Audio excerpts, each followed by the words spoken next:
welcome back to A Cage Sustained, episode 16. I'm Chris Bernal, aka Krifu, and I am the game master for this campaign. Let's go ahead and meet our lovely players.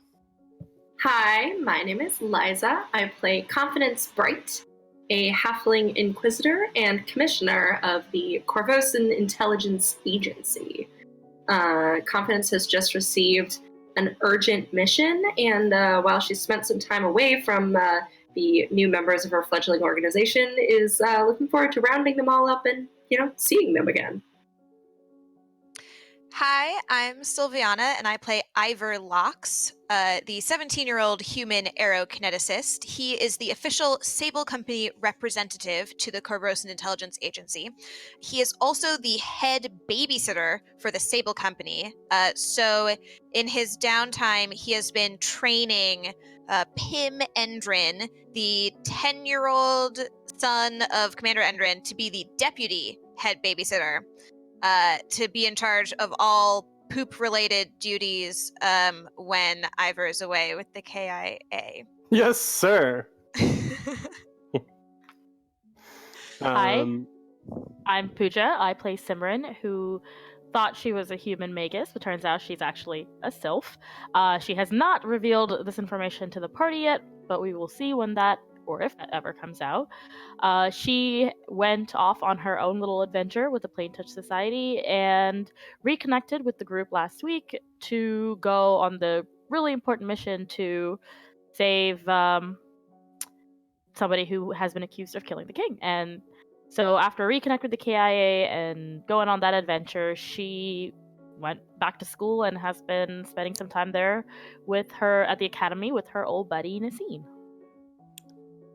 And I'm Homero. I play Nucine, the android arcanist, the transmuter of the academy. And basically the same thing. So within the last week, I returned to the academy. Very excited to be back in the structure of the academy, though still a little bit dreading the meeting that she had with scheduled with Headmaster Toph Ornelos. Is it Toph or is it Toph? Toph. Okay. With Toph Ornelos, the headmaster of the academy, very intimidating man, I must say. And really has just spent a lot of her time trying to wrap her head around these new friends and how they kind of focus, how they fit into her, to this new life of adventuring. Whereas the majority of her life has been a lot of studying and a lot of learning by herself. It's very interesting to now suddenly be with a group of people with similar goals and interests, and it's all very new to her. Unfortunately, our dear friend Scott cannot be with us tonight. It is him and his wife's anniversary, so happy anniversary, y'all. Yay! Happy anniversary! So Happy Ursion anniversary, Scott. Krupt, the human fighter, will be off-screen for the majority of tonight's session.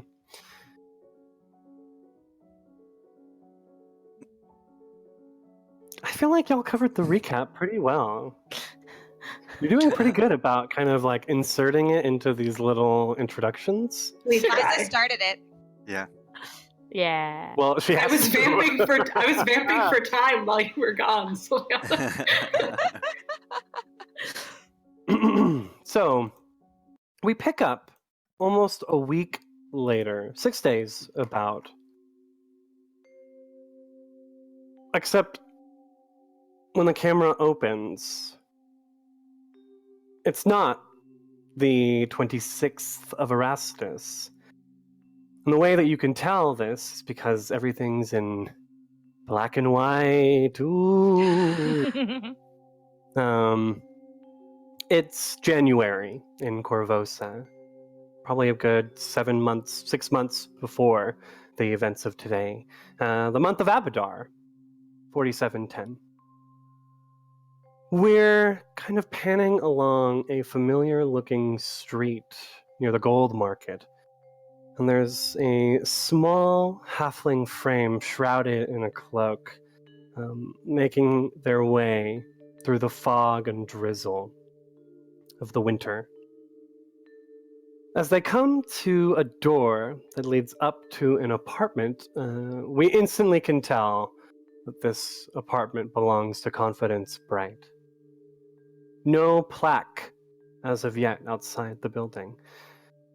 He hurriedly knocks on the door. What do you want? Psst, Miss Bright? Miss Bright, please. I need some help. The door opens, and for anyone who has seen the apartment nowadays, it looks terrible. The mildew problem is definitely worse than it was when the KIA visited. It's a mess. There's, just papers everywhere, old food, boxes still being unpacked. It does not look very well lived in. It looks a right mess. This young halfling man enters the room. His cloak kind of falls back, and he's like, Confidence Bright? Yeah. The name's Jimmy. I hear you know how to get out of trouble. Can you help me? He seems a little cautious, but almost like you're his last hope. What are you talking about? You got framed with that whole... I know about you, your family. I mean, the Brights are well known around the docks, and your whole thing a couple years ago, well, look, I don't mean anything by it. It's just, I'm in trouble too, and well, I was hoping you could help. I mean... I'm being set up, like you were. Framed, I guess? I mean, I can give you some tips for getting kicked by the guards, if that's what you're looking for. I can't go to the guards. I can't go to anyone. Look, a couple of poker buddies of mine, we've been good friends for a while, and, well, I got in deeper than I expected. So they had me do a job for them. I didn't think anything of it. It seemed totally on the up and up, but, they're with the Cerulean Society, and I'm pretty sure one of them is in the guard. So, if I snitch, they're gonna get me, and I'm pretty sure that they're gonna try and use me as the fall. Please, you gotta do something. I gotta do something, huh? You're gonna help me do something, please? What's in it for me? I could pay you. Fine. It's been sitting around in here. Tell me what happened. Well, they had me meet them in the Grey District. And the camera kind of like does this fading, swirling thing as the black and white fades away, and magically the room around is cleaned and cleared of all the refuse. And we return once more to Corvosa modern day. And we see Confidence sitting in her apartment. Confidence is sitting at her desk, and the rest of the apartment is clean, the desk is cluttered with sort of scrunched up pieces of paper. There's sort of flashes of ink everywhere, and she's writing. And I think she stops writing, reads over the paper, and kind of gives a nod, and I think the camera kind of zooms in over her shoulder as she starts folding this letter up. It's a fairly long letter, a page maybe front and back, and we only catch a short snippet of it as it's folded away and sealed. The only paragraph you see is, "I've sat where you sit now, innocent and accused, and I faced the doubt and distrust of those I counted friends.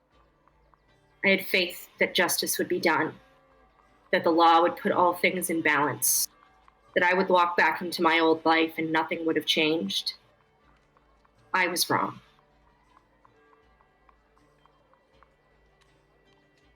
And there's more, but it disappears into the folds as Confidence adds a blob of wax and seals it and flips it over and writes a name on the front. Trinia Sabor. For those who don't remember, that is the painter accused of killing the king. Confidence, I have a very important question to ask you. Mm-hmm. What do you do? That's what I have planned for today. I'm kidding, of course. No, it's totally fine. I think after her early morning meeting with Thousand Bones and taking care of this thing that she had on her plate earlier, Confidence kind of grabs her stuff, puts, straps on her crossbow and bolts and checks all the pockets and puts the letter and a couple of other documents in a satchel and heads off in the direction of the Academy and the Great Tower. She got this job from Thousand Bones, and it sounds pretty nasty. Necromancer is not really something she knows a lot about, but she thinks she knows someone who might be able to help. 2 or 3 someones, as a matter of fact. Sure. So Confidence is going to head to the Academy and try and deliver the petitions she has written to the headmaster for aid from his students. Okay.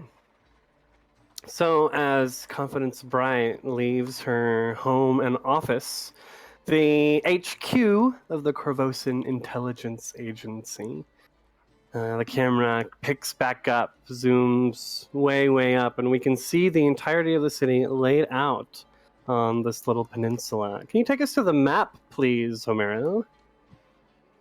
Done, sir. So, Confidence is down here in the gold market, and she's slowly going to be making her way upwards. We're going to the Academy first, you say? It's closer, so yeah. Great.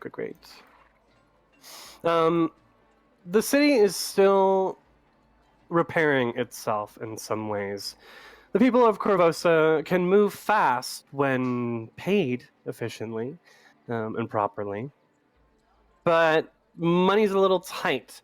With all of the risk and chaos that's been going on, the Bank of Abadar has been a little reluctant to give out loans. There was the whole, I think, like the week before, they were giving out like reconstruction loans with like 0 interest, at least for some time.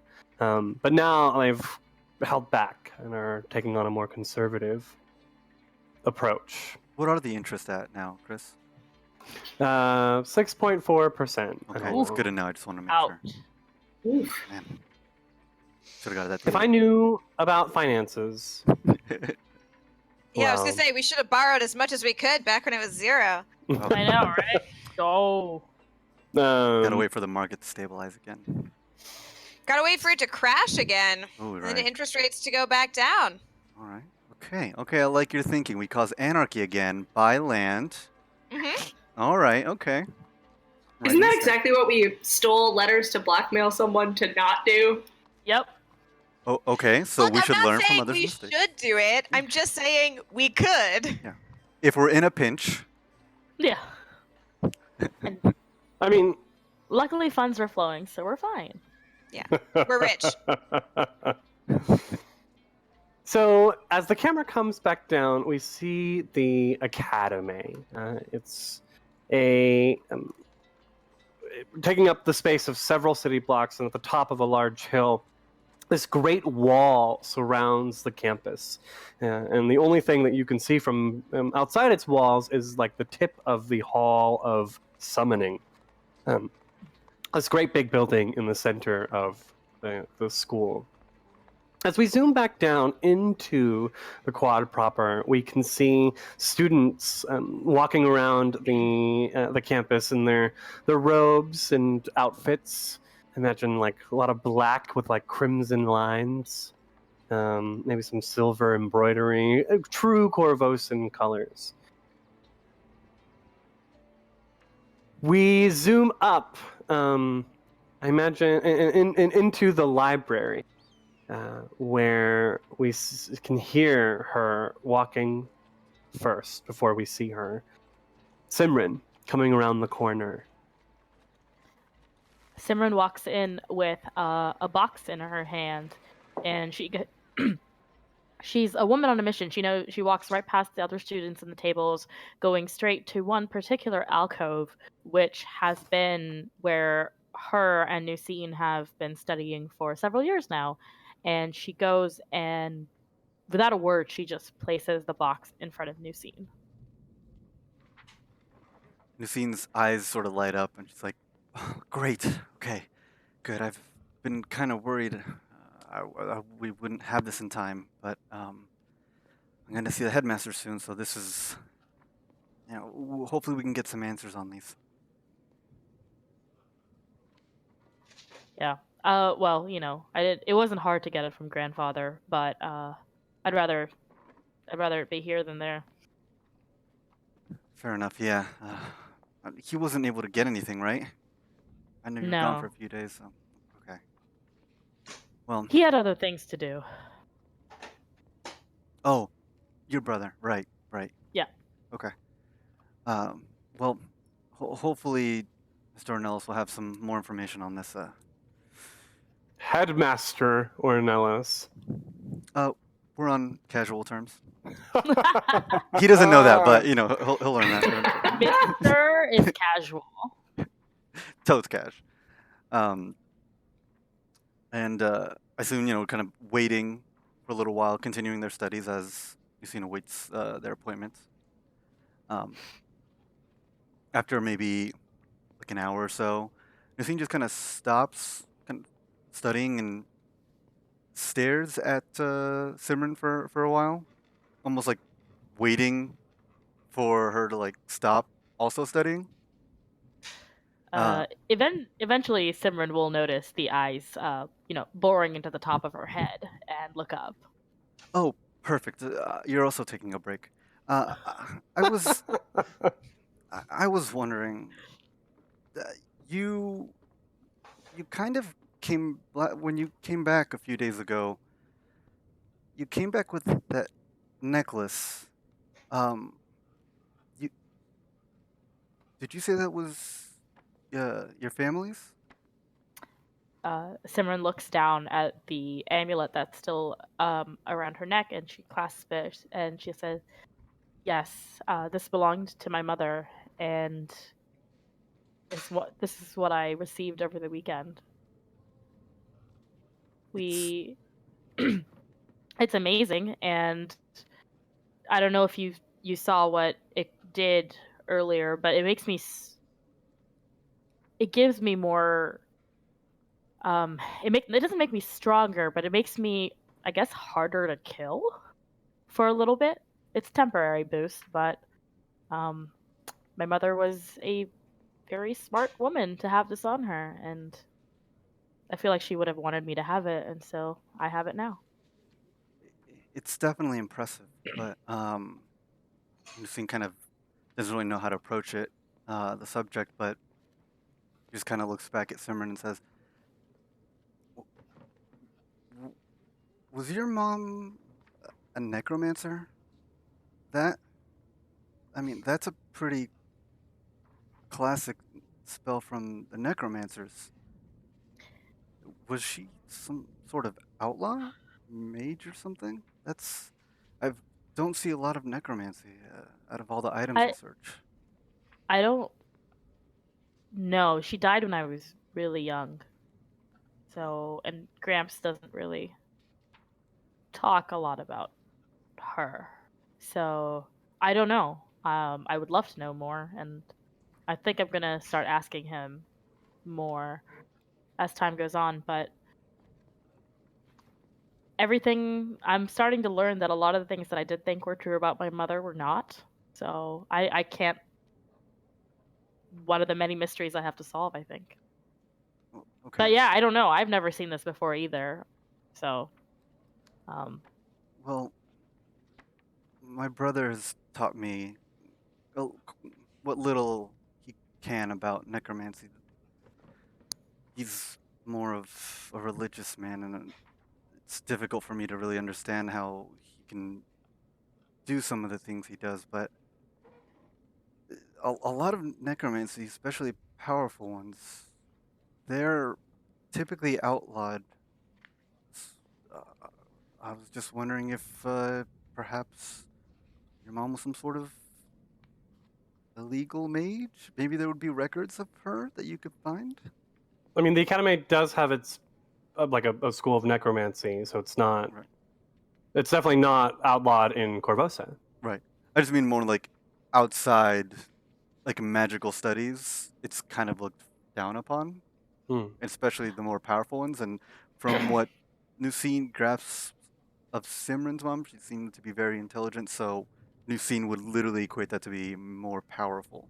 So literally, kind of making a leap here, but Okay. assuming. Well, I mean, if I have time, I'd love to look into it because, of course, Gramps went here, and I think I just assumed my mother went here because that's always what he wanted me and Benjamin to do, was to follow in the family footsteps. So I just assumed that my mother went here too. But if she did, I'm sure we can find out more information. Because yeah, I don't know. I was, like I said, I was incredibly young and I didn't know any magic when they died. So I guess that makes sense. Well, if you ever need any more information, perhaps we can scour the book for any historical documents, or you could always see him, and he would be glad to, I'm sure, to meet you. I've told him about you. oh yeah, that would be nice. Um, You've met my brother. See how that went. Hopefully Yeah. this one will be better. Well, your brother did try to kill you, and my brother Yeah. is around death all the time, so perhaps, yeah, you'd be a little comfortable around it. Yeah. You know, it's all potato, potato. Same thing, right? Okay. And I guess They and go then back to Nusine, yeah, just studying. goes right back to sounding like, all right. This is incredibly normal for them, by the way. Yeah. So, as you're studying, I think the camera does that like wavery thing again, and maybe it's more. Let's like. I feel like it would go sepia toned. This Ooh. Yeah. this makes sense, and well, let me find the right music.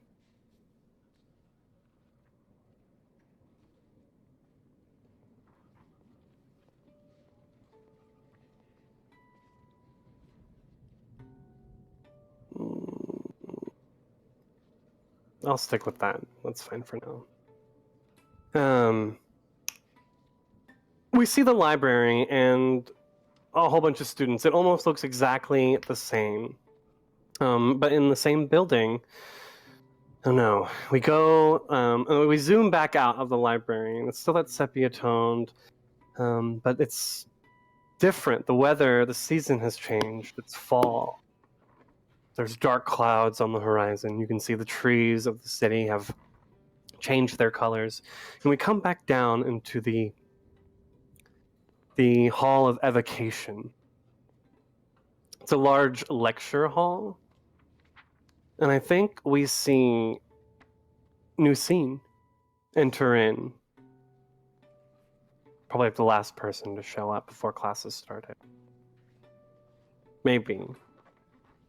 Not the last, but definitely towards the end. And kind of walks in very straight backed, a little confident. She looks the same, but as the camera like pans across the rest of the hall, we see Simran, who definitely looks at least a little bit younger. Mm-hmm. There's something about, I mean, her, as in the last few days alone, her violet tendencies have kind of started to come out. Violet tendencies. Yeah, not to be confused with her violent Yeah. tendencies. Those have always We've already those seen have this. Violet, you're turning violet. Yeah, and so Simran is a few desks over, and one of the ways you can tell that this is a few years ago is instead of the loose, long, messy braid that she now has around, her hair is into Dutch braids down her back, very like stereotypical athlete hair. She's a woman on a mission, and back then at least, and she just did whatever she could to get her hair out of her face. So that's one of the ways you could tell this was a long time ago.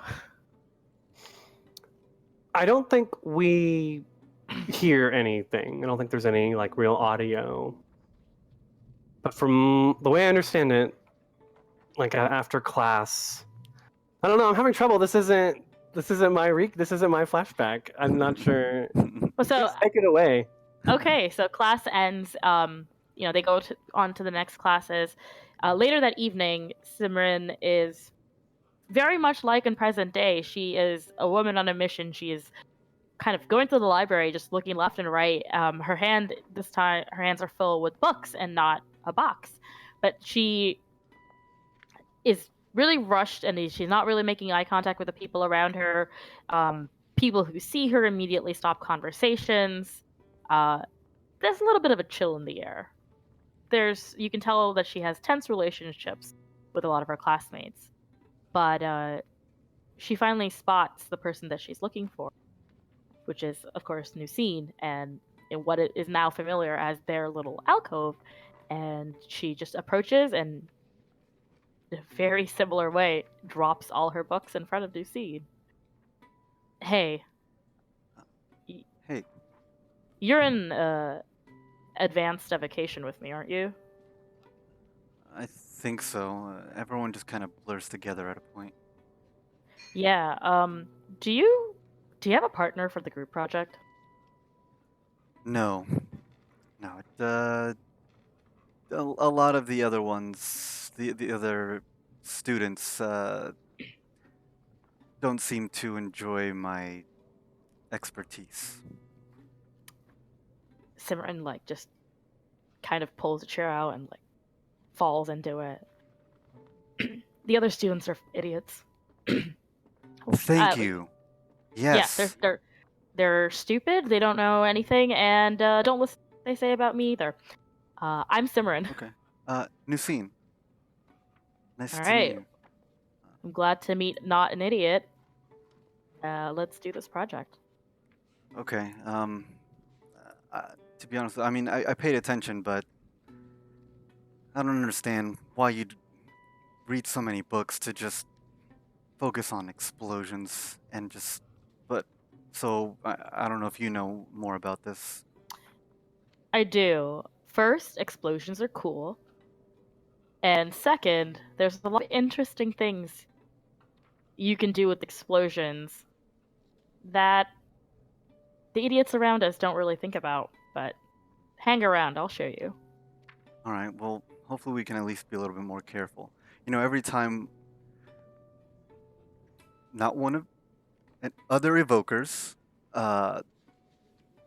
do or make mistakes or cause problems and destroy property, they keep on calling us, the transmuters, to fix them.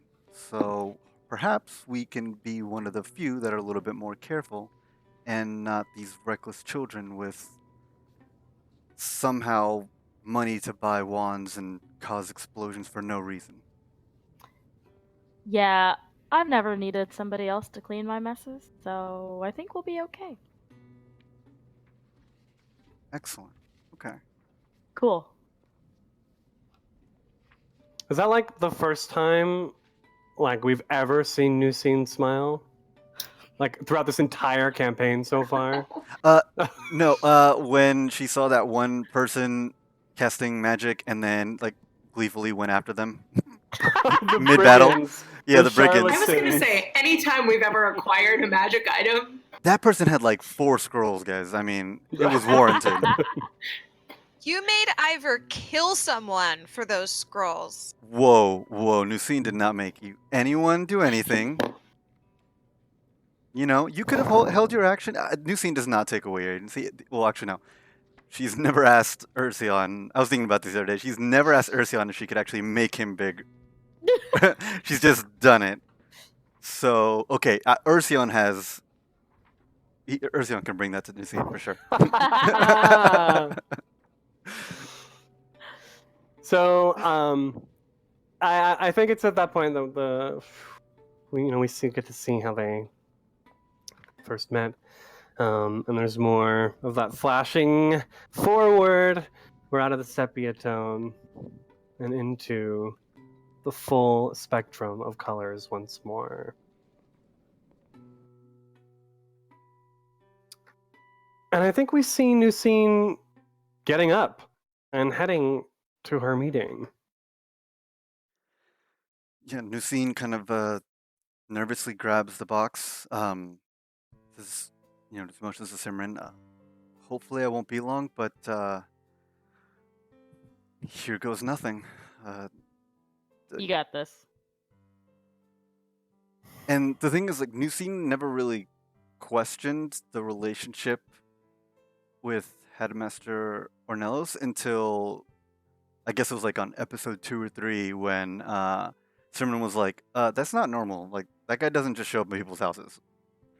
And now Nusine's just been like, yeah, I guess that isn't normal.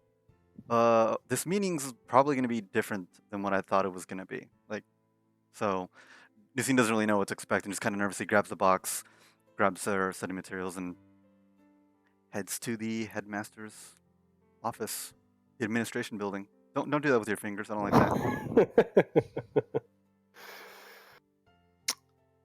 You head to Headmaster Toph Ornelos's office. The large dark oak door that's in front of you, and it's like foreboding. Just the frame itself has all of these. But it's not the first time you've been in the headmaster's office. Before you even bring your, I don't even think Nusine knows the drill. You walk up and stop in front, and maybe about 30 seconds later, you can hear the headmaster's voice. Enter. Nusine tucks the box tightly and just pushes through the door, and just like go sit down, listen, and then present your case. It's just like thinking that. The building, the room is nice and warm. There's a roaring fire in the fireplace. And despite the fact that it's the last week of July, it doesn't seem to be causing the room to overheat in any way.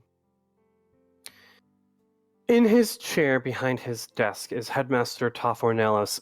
He has long gray hair and a long gray beard. He's wearing these dark red robes. And you can see his arms are folded into each other as he's standing there, appraising you almost, just examining you. Is it like more studious or the same way Nusine does to strangers? Ooh, bit of both. Okay, fair enough. It's definitely not that Nusine would notice, Oh, yeah. But to us, the audience, there's nothing necessarily lascivious about it. It's not leering. It's more of a objective appreciation for the form. Nusine, welcome back. Thank you, Headmaster. It's good to be back. Some students didn't return, but you survived. I've been known to do that. Well done. Tell me, what did you experience outside our walls during the chaos last week? Well, mostly that. Chaos. People taking advantage of others. Myself and my group were attacked multiple times. Sometimes by outsiders, sometimes by the enemies below. But I met the queen. Iliosa. Yes, the Well, one. Hmm. So it's part of. Perhaps I should go back. My friends that turned out to kind of. We ended up being hired by officials to be a representative power within the city as an organization known as the KIA, Corvosan Intelligence Agency. the And commission, I'm aware. oh, well, then you would know that that's that's basically what I've been participating in most recently. Hmm. I know this. You and another student, Simran Darve? You mentioned her last we met. Right. An evoker, but different than the others. I've had some paperwork cross my desk. Why should I let either of you participate? Well, the majority of our studies focus on expanding our knowledge of the arcane and the world around us. Hmm. I've proven to be one of the most knowledgeable, if not the most powerful of the group, and have assisted with arcane findings. There's a boy. He's the son of one of the Sable Company's officials. Uh, he's shown a fascinating amount of both transmutation and evocation arcane magic without any formal or even informal arcane training. It seems to be hereditary, but I mean, he seems to be human, but without some of his blood, I wouldn't be certain. It's really difficult to tell. And Hmm. one time I brought it up, and they really didn't like it. Maybe if I was more official, they'd be more open to it. I don't know. It's been very curious, and I've also found this. We came across this, and this has been fascinating. She opens up the box and shows the this silver Rakshas dagger. It has resumed the form. Oh yeah, I assume it's a dagger. It has resumed the form of a dagger, and it lays motionless. And he almost like leans back, like you've just kind of like opened up like a dog turd inside, and he's just like, "How very please shut it." Okay. It attacked us, and all I could tell was that it's an outsider, and we were attacked by others from their bloodlines. It seems like they're running rampant over the city. They mentioned a calling. He's standing, he's still standing, and he kind of like hovers his hands over it, and you can see this ring on his finger starts to glow, and kind of like this energy highlights the box itself. Ah, the Rakshas in the city. Lots of Not lots, you say? Well, we encountered this one, and then there was maybe another, but of a different form. I'm not entirely sure. They mentioned, Not uncommon, but but they mentioned they recently heard a calling, so something is pulling them here. I mean, that alone would be grounds for some sort of investigative project. And they're known to. I mean, the enchanters know more about them, but as a transmuter, I could study them.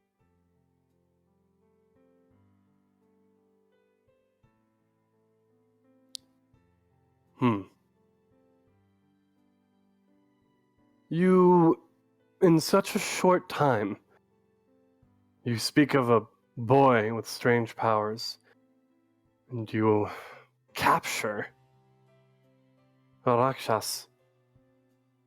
This group does sound interesting. He raises like a singular, like gray eyebrow. Imagine like his eyebrows are kind of long, like they come off along the edge. And he's human. He's just so old. It just kept growing and didn't get the message that it needed to stay on his face.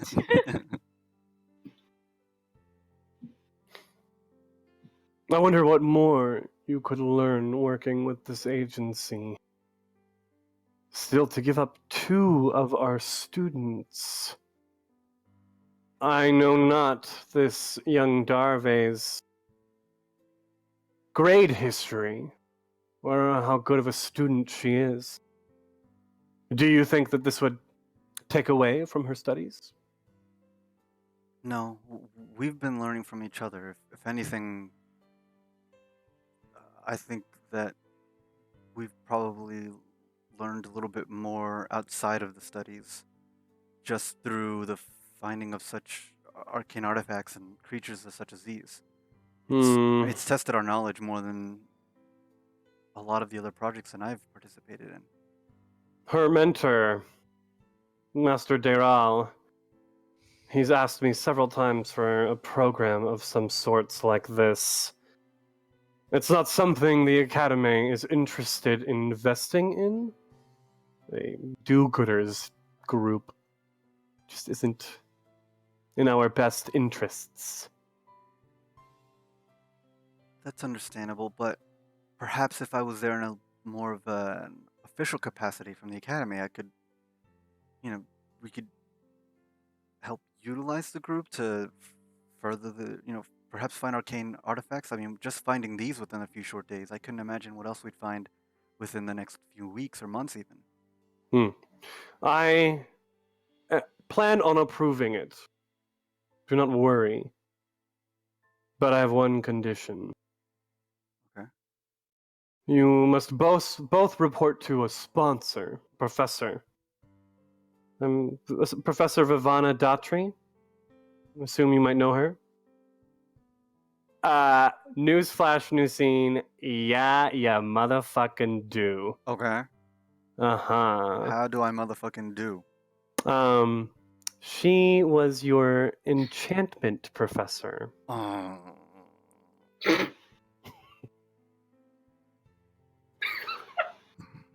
Is that all right, new scene? Is this negotiable? No. Then it's all right. I'm glad to hear it. Now tell me more about this boy. And I think the camera, pulls out at that point. I don't know how the rest of the audience feels, but that makes me uncomfortable. Look, I'm trying to help you, Ivor. If we can learn to control your power. Meta Simran is not into that. Wait, also, does Newscene think that Ivor is Commander Endrin's son? Yes. As a matter of fact, yes. Okay. Because she described him as the son of a Sable Company official. And I was like, does Homero not remember? I was like, no, Homero does remember. Newscene doesn't. It's more like it's never been like that. Like, you're just like, you treat him almost like, the way he talked to you last episode was just very child. It was just like, okay, I guess they are. Because to me, it didn't register at all. I mean, you did tell Commander Endrin last session that you thought of him as your father. Mm-hmm. Yes. But one normally doesn't say that to one's father. Normal? What is normal to Newscene? Yeah, Newscene's also adopted, so yeah, that would. Yeah. That tracks. Great. So we come back out and we go straight down to the front gates of the academy, where Commissioner Bright is making her way uptown. I don't think Confidence has ever been inside of the academy. I don't know why she ever would have been. Seen it plenty of times, and it's kind of, I imagine there's large gates that are to a 3-foot tall halfling especially imposing. No, definitely. I mean, this wall is huge. So the gates themselves are quite big as well. I think the gates are open, though. They don't normally shut except for, as we saw, times of chaos and anarchy. So for now, they're lightly ajar for people to kind of like move through, wagons to pass with food and linens, and I mean the academy itself is essentially a minor village within the city. If need be, it could shut its gates and survive completely on its own. Literally, just summon all the food and drink you need. Boom. They're conjurers, people. We'll keep that in mind. I think Confidence is kind of looking around at like the students sort of milling around, and then takes a second and then just walks up to the nearest student and goes, "I'm looking for the headmaster's office." What? She's like, what? Why would you be looking for that? She has the look of a second year, just like, ah! Are you gonna tell me to do something? I can't lick the bathroom floors again. I'm gonna tell you to tell me where the headmaster's office is. I'll take you. I'll take you. Please don't hit me. And she just starts walking. And comes after that is just gonna like look around, like, is this kid injured? You can definitely tell, like the younger kids. Their robes like cut off right above their knee, so you can tell that they're first, second, and third years.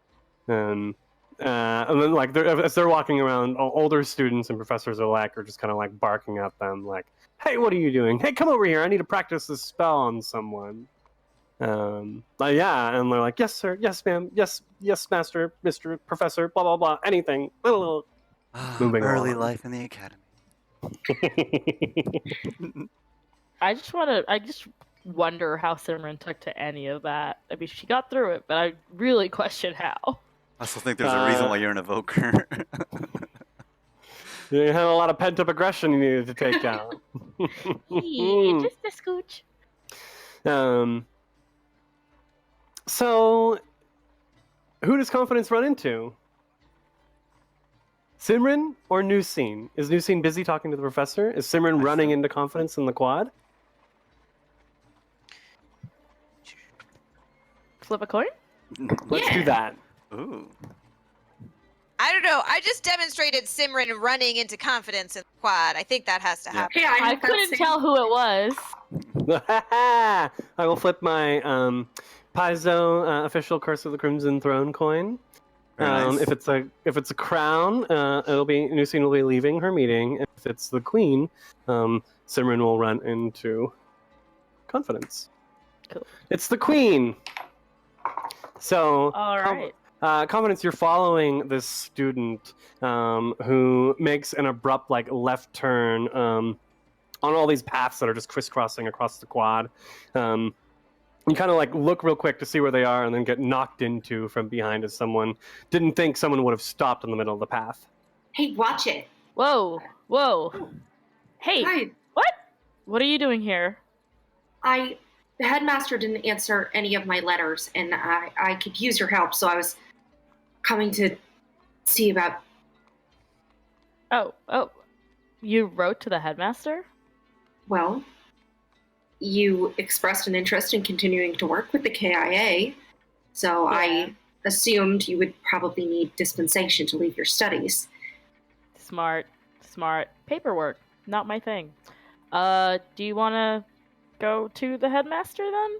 That's what I was trying to do, and I kind of like look around for that younger student. And they like turn around. They're like, "Oh no! Oh, where'd she go? Oh God!" What is wrong with the students here? Okay, and like she like pulls out a wand and she's like, well, Just let him breathe. The academy is really rough when you're young. I'm pretty sure I blacked out most of what happened, but it wasn't good. They believe in learning the hard way. But let's get you to the headmaster. And Simran, who was clearly on her way to go practice some of her sword fighting, she'd left the library and like stopped by and dropped off her books and picked up her sword. Tucks the sword away and starts to guide Confidence through campus to where the headmaster's office is. okay. As we get there, the headmaster's secretary, a gnome woman, is in front of the doors behind this very large desk. Actually, her desk is on top of the very large desk. She's scribbling away. And she peers down over her half, like down at you, Confidence, like over her half moon glasses. Yes. I'd like to speak with the headmaster, please. You're coming to speak to the headmaster? That is what I just said. Is that what you just said? Is she hard of hearing? Ooh, I she's say to got you Simran. there. I'm not part of anything, actually. What is this person's name? DM, do I know? But That's a weird name. it would be. Gnomes are weird, dude. Her name would be Hoopla Brassring. Hoopla, black. Okay. Hoopla Oh, Brass so good ring. for puns. Brassring. Gnome secretary. I'm putting this on the page of my notes that's titled Academy Life. Yeah. Miss Brassring, this is my friend, Confidence Bright, and she has been having correspondence with the headmaster. And if I'm the not... commissioner! Right! Yeah, I've passed him your letters. And is my friend Lucine still meeting with the headmaster? She is. Well then, this is the perfect time, because what Commissioner Bright has to say to the headmaster pertains to Lucine as well. So this would really just be very efficient to let us see him at this time, because we can, hit multiple birds with one stone. She looks down at you again, Confidence. They don't do appointments at City Hall? I'm afraid there was unexpected urgent business. And I kind of pull out my badge and I say, normally this suffices in place of an appointment, but I'm not sure how you do things at the academy. It'll suffice. And she pulls out this little stone that she cracks a couple times on the desk, and she just goes whispering into it. And in the other room, you're seeing there's a little flashing of the blue stone on the Call waiting. Is he just answering the phone in the middle of our meeting? Ooh, rude. Oh my. All right, he'll see you now. And the door just opens at that moment. New scene, 2 more chairs appear in a puff of smoke on either side of you, in front of the desk of the headmaster's office. As they're walking in, Simran will ask Confidence softly, "Hey, have you made any progress with getting us some of those badges?" And I turn to Simran and kind of pull back my coat casually, and there's 4 more badges pinned onto my belt. FYI, those each cost 25 gold. Just I know. putting that out there. I know. Gimme. Worth it. Oh yeah. Simran would like hers, please. Yeah, I'll give it to you after the meeting. Okay. Has to be an official ceremony. The door opens. You have to prove that you're worthy of the badge. They're gonna throw Ooh. rocks at you. Great. They're singing. Hey, Simran does 1 test a year, okay? To prove her worthiness. So, you see the headmaster, and he's now sat down. Him and Lucine seem to have been in conversation for a while. And the long gray hair and the long gray eyebrows. And he's just kind of leaning there in his dark red and black robe. I'm terribly sorry to interrupt, but I'm afraid my business is urgent. Your Miss Brassring tells me that you've received my letters, so I hope you'll forgive me for cutting straight to business. The timing is quite fortunate. don't you think? Well, sometimes fortune smiles on those who need it. Lesser-willed people might think that this was an auspicious meeting. However, I understand chaos theory. I approve. Nusine knows my conditions, and I hope that they can explain it to Simran. Nice to meet you, Miss Darve. Headmaster. Someone knows how to be deferential. Mr. My ass. That's out of character. I was really hoping it was in character. I kind of say.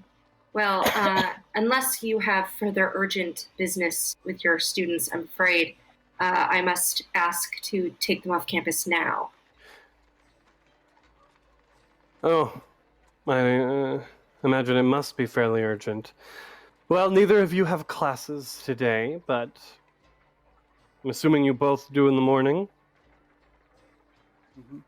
Yes. You'll have to speak with your individual professors on the workload. However, Professor Daughtry, as I mentioned, who's sponsoring, you can have any of their inquiries be redirected to her. And Simran, you would recognize, I mean, you went through Enchantment 101 as well. Yeah. And did fine. Yeah. Roll for Yes. grades. Yeah. Fine, yeah.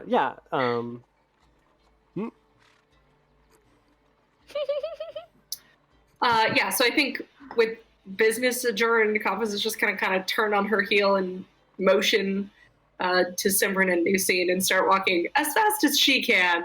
By the way, if I were you and he taps the box on his desk, I'd find the previous owner of this thing as soon as possible.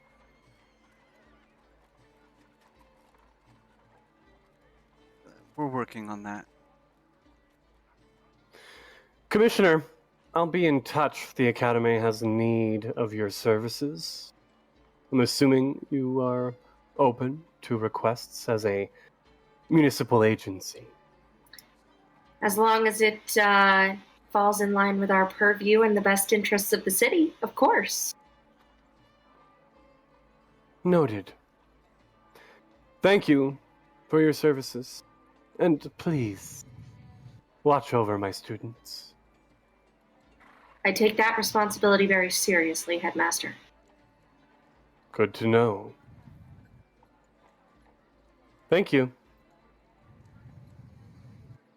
Good luck. Thank you, Headmaster. Okay. So we all step out.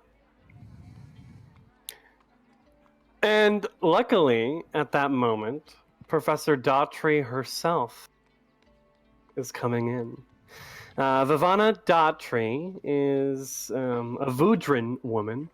Although she's lived in Corvosa most of her life, she has like a medium brown, rich skin tone, long black hair that's done up, and she's wearing like a yellow silk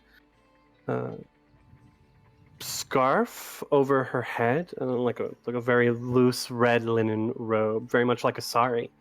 And she's got these golden tassels and necklaces and bangles as well. And as she's laughing with Hoopla.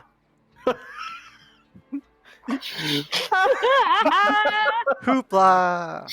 She's laughing with Hoopla. Oh, well. If it isn't the worst enchantment student I've ever seen in my entire life. Nusine. Yes. Hello, Professor Daughtry. We've been informed of the stipulation for... The what now? What was that?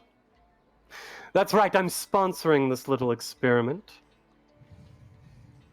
Who's this? Very appreciative. She looks over you. Confidence. Commissioner Confidence Bright, Provost Intelligence Agency. Charmed. Vivana extends a hand. I This kind scene of is very holding back a cursily sneer. shake it. Vivana Sorry. Datri, Professor of Enchantment here at the Academy. I hope this will prove that I am better than our first impression left. But unfortunately, we've just found out that things are very urgent and we have to leave immediately. We'll report to you Oh. as soon as possible. And Drama. this scene's just looking at Confidence like, oh my god, please. Simran, yes? I remember Yes. you. Not Yes. bad. You did fine. Yes. I mean, comparatively. Still. Confidence. As you're talking to her and looking at her, you realize she reminds you of someone you know. And the name, Daughtry, Dhatri. You worked with a Daughtry at the bank. Ishani, we saw him just a week ago. Yes, that's He's also a Vutrin man. Well, I'm afraid that we don't have much time to linger. We have some practical applications of these students' skills to be getting underway with. Fine then, I can't wait to hear about it. Now, I myself have an appointment with the headmaster. So, I'll be seeing you. Thank you again. Goodbye. And she just... Bye. Sachets away. She does. Sounds about right. Okay, wonderful. And you all leave the administrative building, which has a name. I just don't remember it. It is ivy covered. The Hall Yeah. of Paperwork. If Confidence were studying at the academy, that's the school she would be part of. That's where I used to work at the Bank of Abadar. I think this is an excellent point to take a quick 5-minute break. We'll run off to the bathroom and we'll be right back momentarily. Dear viewers, thank you so much for hanging out with us. Yeah, Please thanks don't for go watching. anywhere. Be back in a little bit. We'll BRB.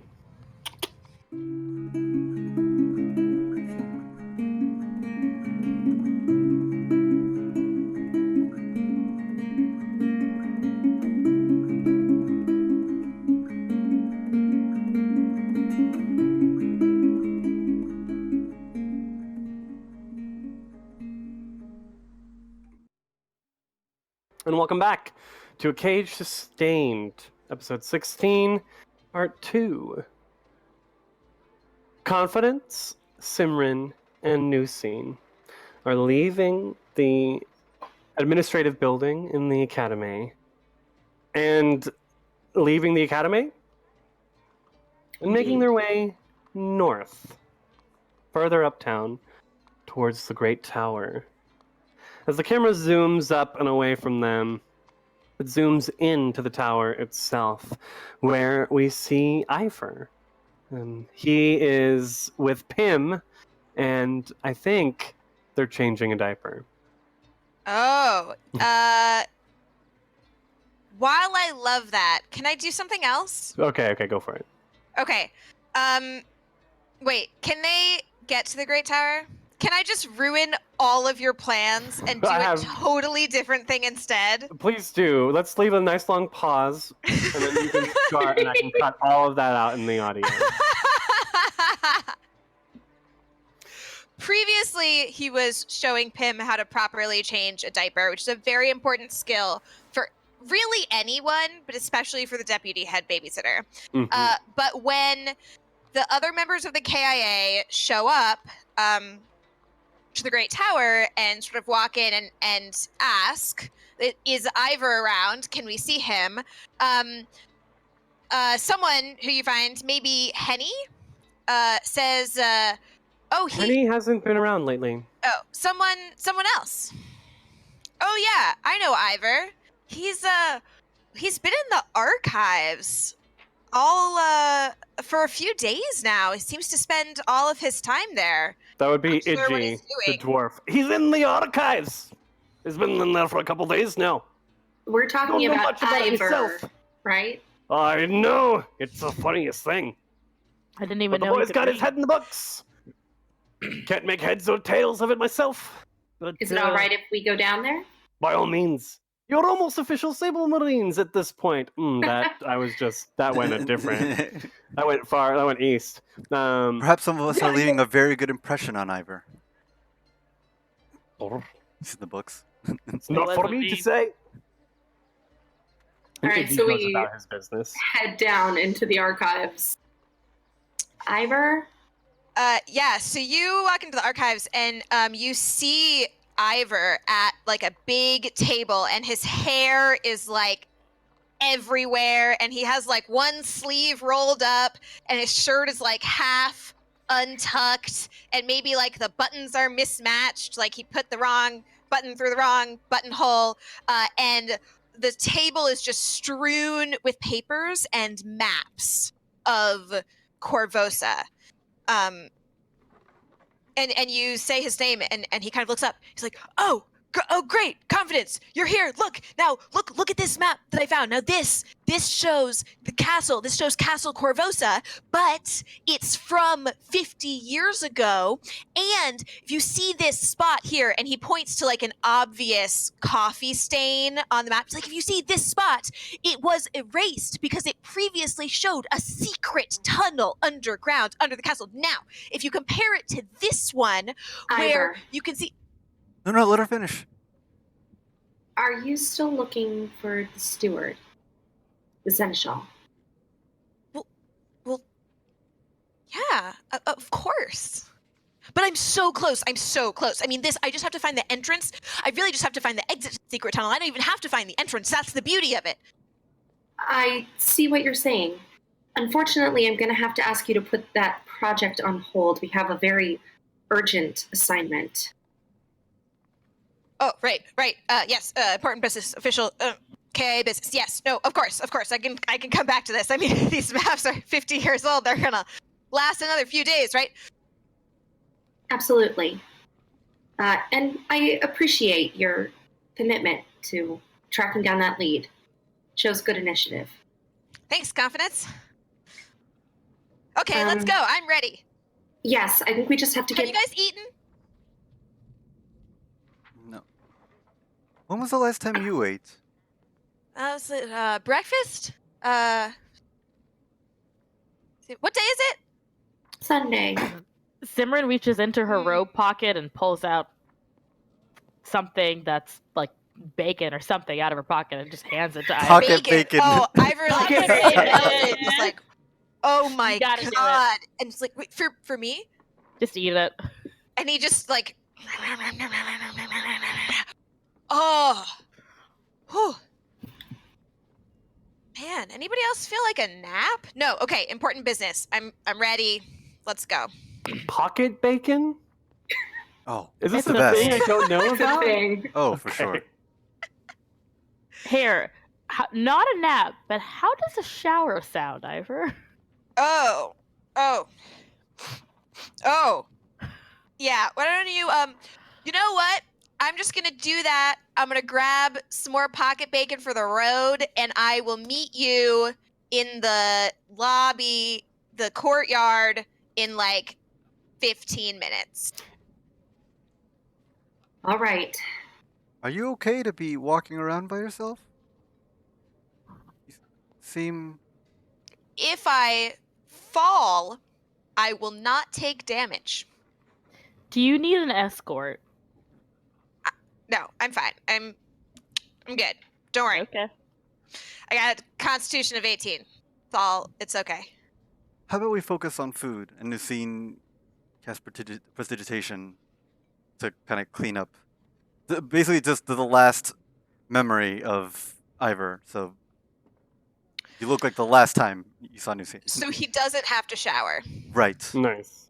Fantastic. Yeah. Part of the shower was also to wake him up. You know He's what? okay, he's young. He's got this. You know how teenagers are. You pull We'll an get all-nighter, you- and then you go to slope day and drink all day and whatever. No, okay. I went to Cornell. We'll get you some food and some coffee. They have that in Old Corvosa, and we'll go track down Ursion and then get to, well, I'll explain. Okay. I think as we're walking, I start sort of explaining the interview I had this morning with Thousand Bones and sort of what he told me about what happened, about how his grandson was murdered and his body was taken, as far as he knows, by a necromancer named Rolf. And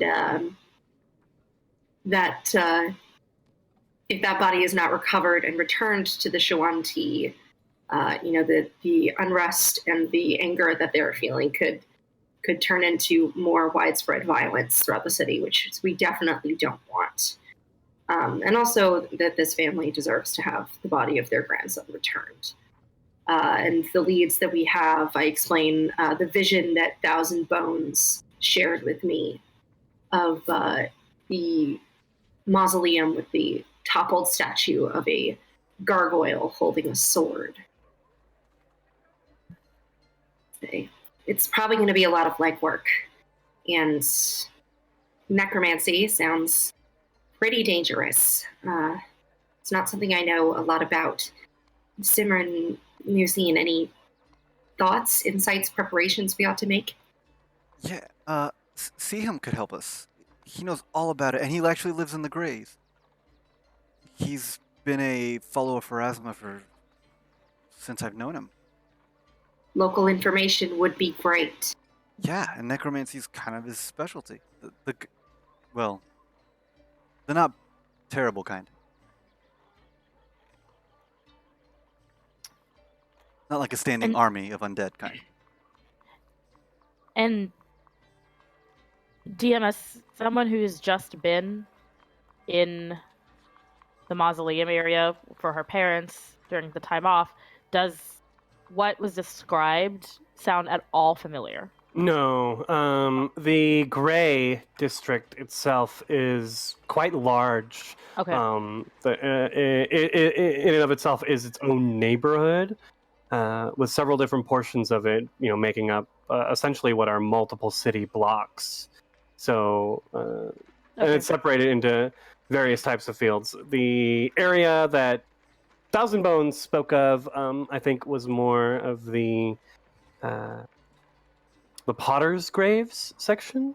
Your parents were not buried in unmarked graves. Yeah. We'll have to laugh about it, but yeah, you had a couple silver to spend on a decent burial. Yeah. Okay, makes sense. Wow, Chris making fun of poor people. Unbelievable. It's not. It was an awkward, uncomfortable laugh. Oh. Right. Perhaps your brother also has some information about these dead Warrens. Probably. I don't Sounds- think he's mentioned them to me before, but he knows a lot. He's very passionate about it. Almost I am is about books, or Ivor is about finding the Seneschal. I wouldn't say no to a little bit more backup, though, so let's find Ursion. Definitely. We I think I'd say as the cameras were panning away, it occurs to me that we don't actually know where he lives. no. I don't think you know where Corva lives either. She knows where you live. It's true. You told her where to go. So, what's know the plan that in Old Corvosa? Bar? There's that bar. What's that bar? There's that bar. The Three Rings? Yes. That's in Ursian's North. there. Does he live That's- there? Can you live that's- in a bar? Some people do. You could, actually. Owners often do, and if you can afford the rent of a room, yeah, Well, he's rich now. it's true. So the Three Rings Tavern is in the Five Corners neighborhood, which is in regular Corvosa. Oh. The bar that we went to, the tavern that we went to before, Copper Beater Hall, is in Old Corvosa. Yes. was Maybe where we were Ursian doing. lives there. Let's go there and look for him. And And get Ivor food. waffles. Yes. Yeah, so we will go down to Copperbeater Hall and kind of ask around, see if anyone's seen Ursian. He did mention that he was going back to Old Corvosa. I assumed he had gone to see his sister when For he sure. came and got money from me. Can you roll gather knowledge, gather information? Yeah, I Diplomacy. totally can. Rolling? We don't do that in this game. We haven't done it once haven't this yet. session. Yeah. Well, look, Uh, Chris, I only just showed up this session. Get ready. Diplomacy to gather information, you say? I do see. That is a natural 20 for a total of 30. Ooh. Oof. Oh, Oof. yes, Okay. Ursion? A young woman says. He's such a kind lad. He helped me rebuild my house. Oh, and he seemed oddly disappointed when my fiance tried to pay him. Oh, probably because he found out you had a fiance. Oh. I'm sure Whatever. that wasn't it, Ivor. What? Well, it wouldn't be the first time. Shaylin did bless me with good looks. Have you seen him lately? This was a few days ago. He's staying, out that way. In the western portion of Old Corvosa. I know he's staying in Bridgefront, where his sister lives. Oh, do you know where she lives? No, but Corva's real cool. I mean, she's almost as cool as me. I just smile. Hmm.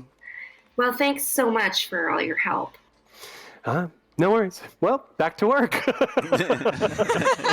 gonna start heading that way. She was like fully sitting down, like legs crossed, drinking a beer, and then like she just goes and puts that beer on someone's table because she was supposed to. It's their beer. Wow, she's the worst. Terrible wait staff. Counter argument, she's the best. Ooh. She's cooler than Corva, didn't you hear? Hmm. Almost as cool as me. I think probably we spend a couple fruitless minutes kind of wandering around, like maybe even half an hour, like wandering around, kind of like asking people and getting directed down streets and whatnot. You definitely get the location of Corva's house. If you And want. that is where we go. Yes, absolutely. All right. She lives in. So Bridgefront has its own set of shingles, which we have been experiencing lately in the rooftop chase. For those who don't know, there's certain parts of the city where the population is so overcrowded and there's nowhere to go but up. So they start building on top of buildings, essentially creating a whole new neighborhood above the original neighborhood. This would be the Bridgefront shingles. And you go up to like it's a second and a half floor. The way that these two buildings are connected, like someone Split just level. yeah, it's just you can tell. I mean, no city planning was done in any way, shape, or form. I mean, this is Old Corvosa, so it makes sense, but still. And her apartment's right there, 2.5B. Talk, talk, talk. Moment later, the door opens, and there is Corva. She looks like her brother, a kind of hawkish nose, the taut Chilaxian features, but with hints of Varisian and Shoanti blood here and there. A true Corvosan, if you will. Oh, Commissioner, and the rest of you. Hi, sorry. Where's my brother? Well, that's what we were going to ask you. You've lost him? We've been... Not like actively. You know, Come does- in, please. Don't be standing out here. She opens the door and brings you into her studio apartment. It's reminiscent of Trinia's single bedroom space. It's a little more cramped, just because Corva happens to have more furnishings, but she also happens to have a second room which goes off to a kitchen sort of area. I'm sorry, I just finished lunch. I don't have anything to offer. That's all right. We can't stay long. Do you know where we can find Ursian? He's been around. He's been doing a lot of good, actually. Yeah, I heard. But I don't know where he is at the moment. He told me he had another job. He's had quite a few of those lately. Do you He's good with a see him hammer. What can I say? frequently? Around. I'm afraid we really can't stay, but can you get a message to him? Well, seeing as you paid me last time I saw you, I don't have much to show for it. I'll seek him out for you. Thank you. And I explained to her this landmark in the Gray District and asked Ursian to meet us there. Toppled gargoyle, broken sword. Got it. Well, sorry to just barge into your home like this, but I think we're gonna need your brother's help. I'll find him.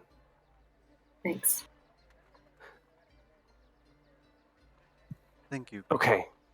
Like, and like she kind of looks up and like, almost like she didn't realize you were even in the room. New scene, just kind of like, new scene. Mm-hmm. And Ivor. Hi, Corva. I don't think we've met. No, we haven't. I'm Simran. I've heard a lot about you. Corva Corrupt.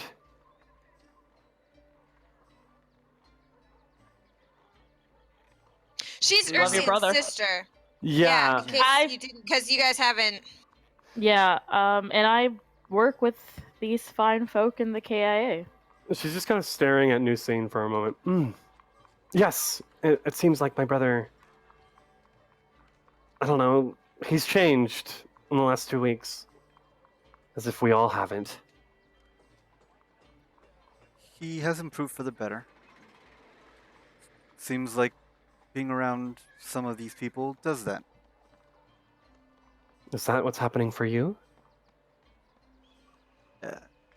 Things were better, things have become better. Yes. Thank you again. You're welcome. Chris, do I get the sense that Corva wants to talk to New Scene? Kind of, yeah. Okay. I'm gonna kind of look at Simran and Ivor and say, can I talk to the two of you for a second?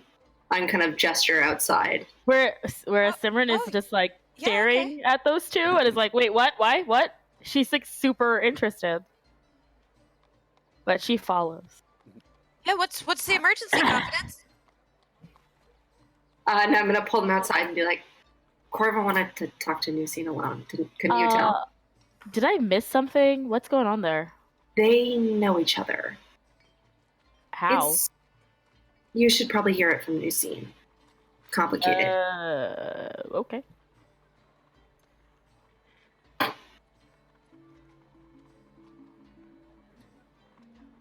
Music cue.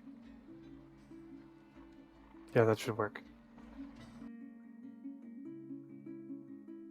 It's been a while, new scene.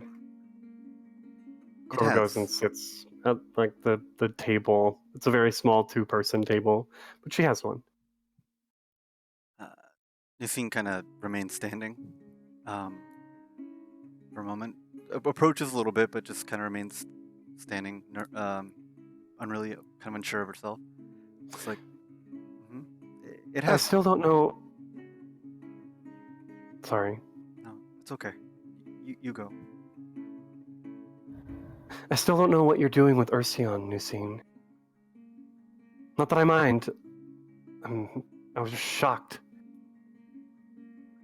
How did the two of you come together? By chance or by fate, all of us seem to have been wronged by the same person, Lamb.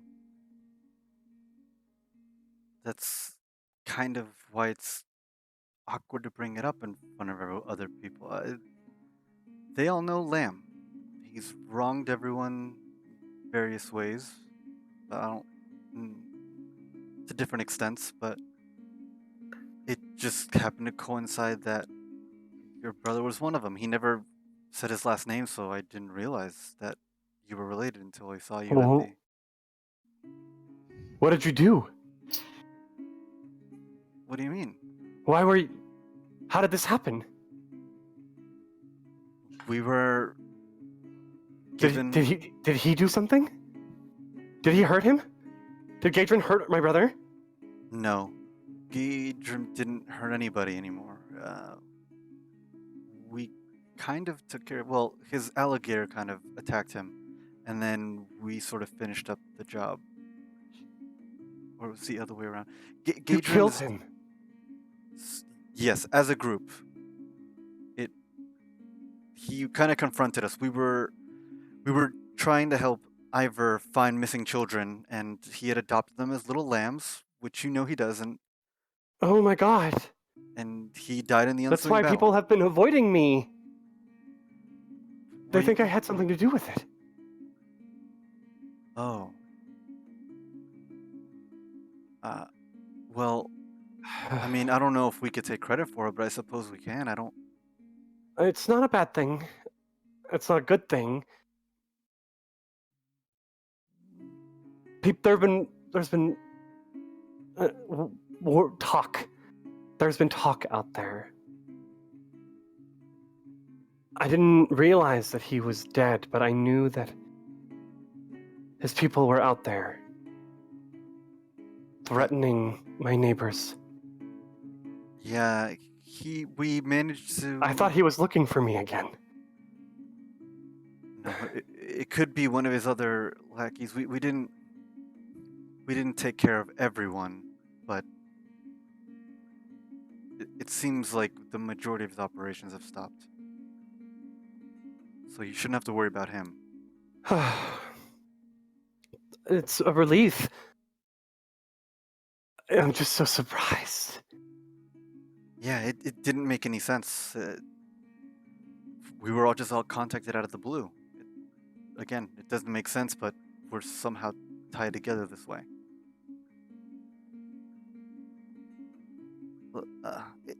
If it's difficult for you, I can perhaps help. We make a pretty decent amount of money. I don't know if has Ursian given you anything? Yes. Okay. He's. I can take care of myself. I've done it long enough now.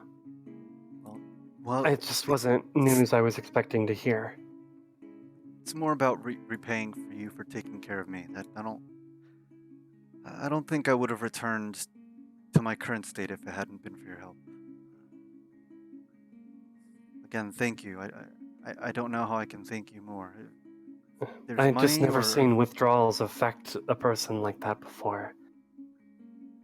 I've been around a lot of shiver addicts. Was one for a long time. Still am one. I don't use, but Yeah, it never goes away. I sort of managed to replace it with books and more books. are you okay? Yeah. No, I haven't gone back to it. I came across it while we were with Lamb, but it didn't feel the same. To be honest with you, it helps how much you sacrificed to help me. I didn't even ask you for it, so the memory of you helps me at the very least not give in so easily. So again, thank you.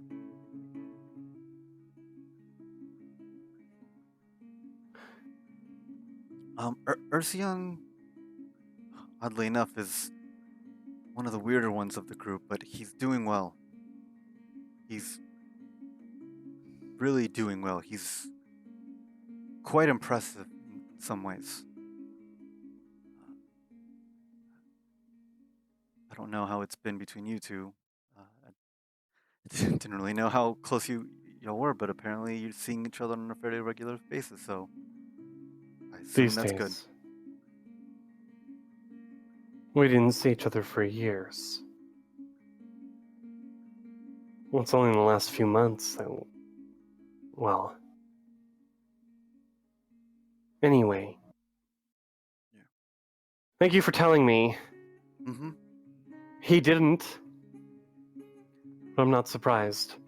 He really doesn't say the right things, and that's coming from me. Yeah. Man, every time I play Corva, I'm like tearing up.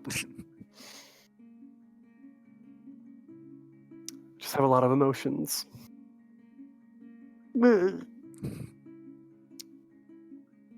Okay, Well, I'll find him. okay, thank you. Yeah. You can tell your commissioner that. Right. I'll send him to you. Okay. Thank you. Again, if you need anything, you know how to get in contact with any of us. If there's anything you need from me. As you turn to leave, she grabs your like long sleeve, Mhm. and when you turn around, she just pulls you into a big hug. Oh. And then there's a little Yeah. sniffling and crying in like the crook of your neck. Maybe like a full 60 seconds, and then she pulls up. Don't be a stranger, new scene. Okay. I will try not to. Thank you. That was good. I'm glad. Anyway. Oh, sad music off. Let's go back to the town. Let's. Okay. I'm gonna go back to the group like nothing happened. Yeah, I guess new scene just steps out and Corva's there, and you definitely see like her eyes are a little red, a little puffy. Yeah, And she Simran has nods. questions, but she's not asking them. But she nods. I'll be in touch. Or he should be. Ursion. I'm gonna Great. say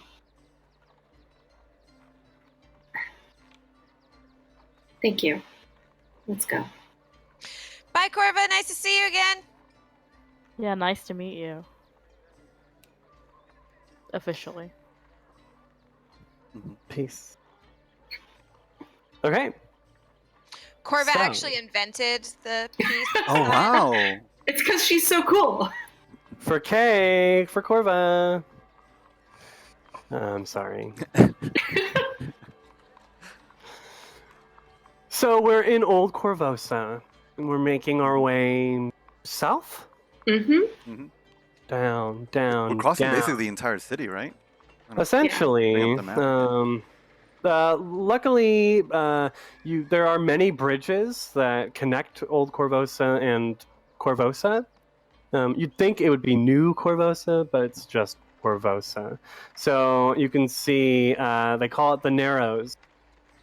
This narrow stretch of water and all these different bridges that cross it. Oops, I was moving confidence when I should have been moving this flag. So we're up here, the group, and we just slowly start making our way down, down, down. From here, 5, 10, 15, 20, 20, 30, 35. Maybe it would take about 45 minutes at a normal pace to walk all the way down the city. Past the Academy, the Grand Mastaba and Castle Corvosa above it. Through Pillar Hill, where maybe we pass by the Bright family home, and eventually to the gates of the Grey District in the southern portion of the city. Southern Corvosa. There's Old Corvosa, and there's Southern Corvosa, and then just Corvosa. As we pull up, does the gray have like a gate or a boundary of some sort? Has a large wall, and a big gate as well. I think it's reminiscent to the gates of the academy. This is probably more like a gray stone gate rather than the big wooden ones that we saw before. And this is shut. These gates are always shut, but there's a door in the bottom half for people to pass through. This door is open. Most people during the day are streaming in and out to attend services at the Church of Pharasma or to visit the graves of loved ones. Are the gates always shut so that armies of zombies can't get out and invade the rest of the city? Yes. Okay, just checking. Mm-hmm. So I have actually one other thing that just occurred to me because I know how to play this game and I definitely remembered it. Could we have taken some time on our way back down to the city to maybe gather some information about who is this Rolf person? Does anybody know? Sure. Excellent. How are we doing that? Well, That's a naturally, great Ivor question. will ask people.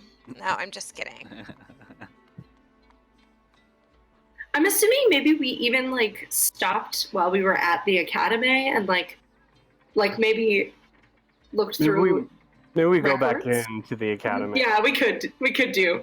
Okay. Consult any records that they might have of. Ivor, have you ever? You haven't been to the academy. No, of course not. So, like, the two of you kind of walk back in through the gates, following Simran and New Scene. There's kids running around. It's Sunday. This is Weird, the one is that day. a wizard? What? There's so many wizards everywhere. Oh my god, they're doing magic. Don't worry about them. Most of them are idiots. A small flock That of doesn't imps. make me feel better. That sounds worse. Ivor, a small flock of imps like fly over your head and just kind of. Oh, no. And they. I'm having flashbacks. Okay, so let's gather some information at the academy on this necromancer named Rolf. Is there a better place to gather information on necromancers? Maybe not. Maybe not. Maybe. How do we do that? Is that a normal gather information? Yeah. Go for it. It is just a normal. Okay. Perhaps since we are in your turf, would one of you mind assisting me in this gathering of information? Since you know the people here, or do one of you guys want to do it? Could I do like a knowledge, maybe like local, to see like, oh, this person would probably know, like maybe like these would probably be closer to like necromancers or maybe historians. Yeah, knowledge local for sure. To aid, or Right. are you doing it in conjunction as a separate role? I say to aid so that. So we know who to ask. Exactly. So confidence knows who to talk Yeah. to. Okay. That is a 14 for new scene, so I do aid Plus plus two. 2. Simran, if you want to roll diplomacy or knowledge local. Diplomacy. Let's. I didn't think you were trained in local. I'm very not. Let's see. Diplomacy. That's a 2. So no. But you'll still get the plus 2 from new scene. All right. She's too busy showing Ivor around. Oh, I love it.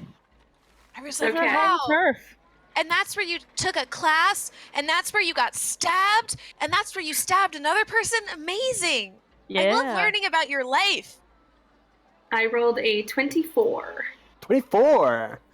Very nice. So while they're kind of doing a little mini tour, little walking tour, new scene. You figure there's like these common rooms where students can congregate to chat and socialize. It's like one of the few places where they're allowed to actually like sit and be social. You're not really allowed to stop in the quad and have a conversation unless it has to do with magic and the study of it. Otherwise, they remove your mouth for 24 hours. No, I don't know. So anyway, Oh my God, do they do that? They can, but it's usually a little bit more of a bigger offense than just talking about not magic. It's okay. It's only happened once. It's fine. So, new scene, to take confidence one of these places and to just kind of like let her loose. Mm-hmm. Yeah, Like I a just little watch her work. Mhm.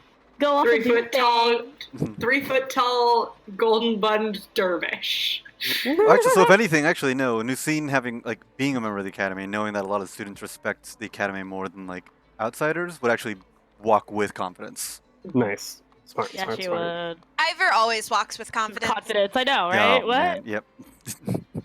Simran's right back there strutting too. Most of the students that you speak with don't know who you're talking about. Rolf. What a dumb name. No. Well, I know Rafe, who's studying necromancy. Is that who you're? No? Okay, all right, well. But after a while, you meet an adjunct professor. Someone who hasn't been around very long. Anusian, you might recognize her. Just from around campus, and she's like in a corner looking up, and her face visibly pales. Rolf? Yeah. Rolf Lamb? I'm sorry. Can you say that again? Rolf Lamb. He was a student here maybe like 15 years ago. That makes sense. Tell me what you know about him. I'm gonna kind of pull out my badge. Oh. She looks up at Nusine. I mean...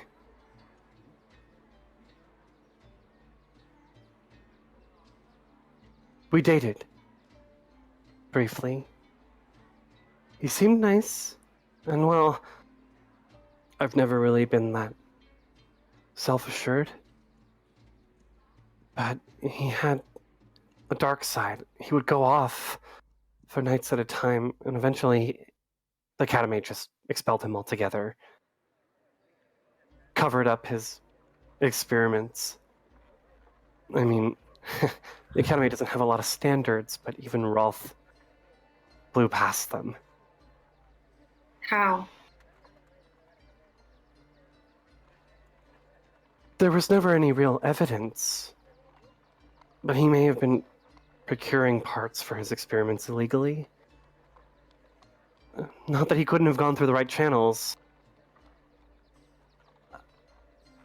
At one point, he showed me the spell he was working on. A spell to unlock flesh from your body. Flesh from bone. Nasty stuff. Quite advanced. I never had the stomach for necromancy. And luckily, we never saw each other again. Did he ever talk to you about his family? Mentioned a father once. They weren't on good terms. Well, thank you very much for your help. You've been very helpful. I always thought somebody would come asking for him one day. Take comfort. You were right.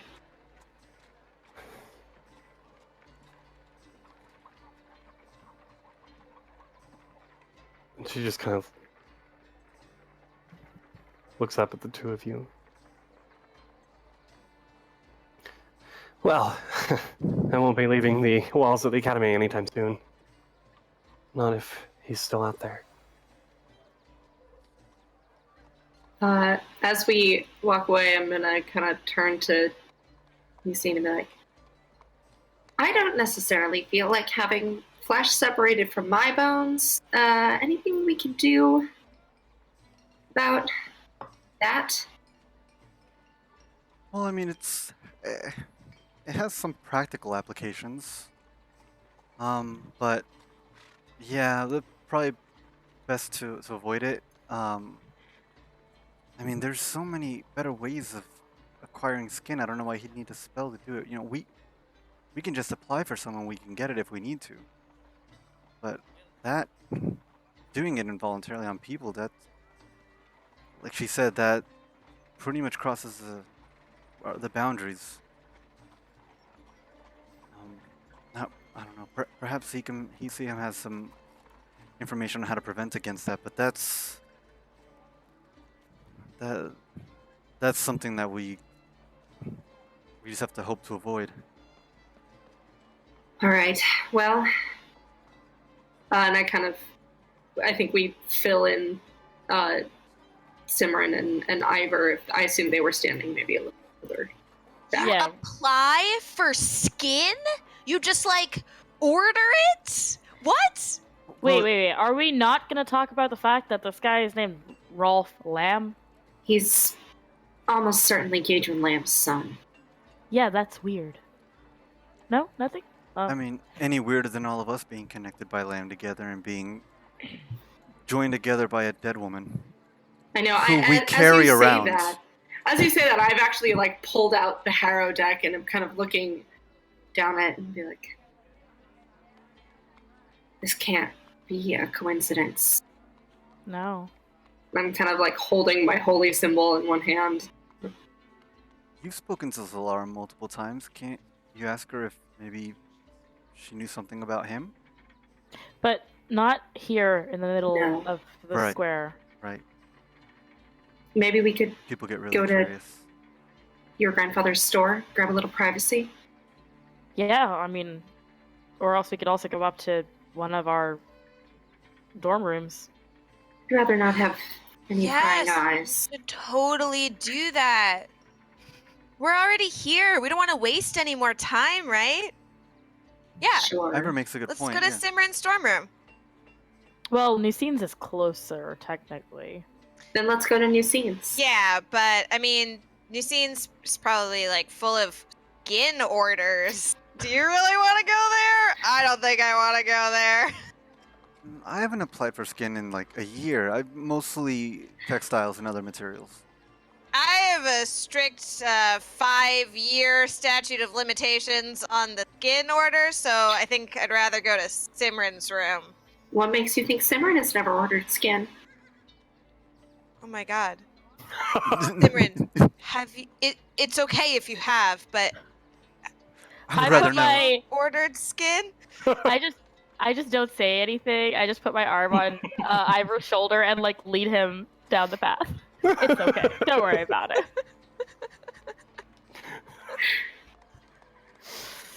There's so much you have to learn about the academy.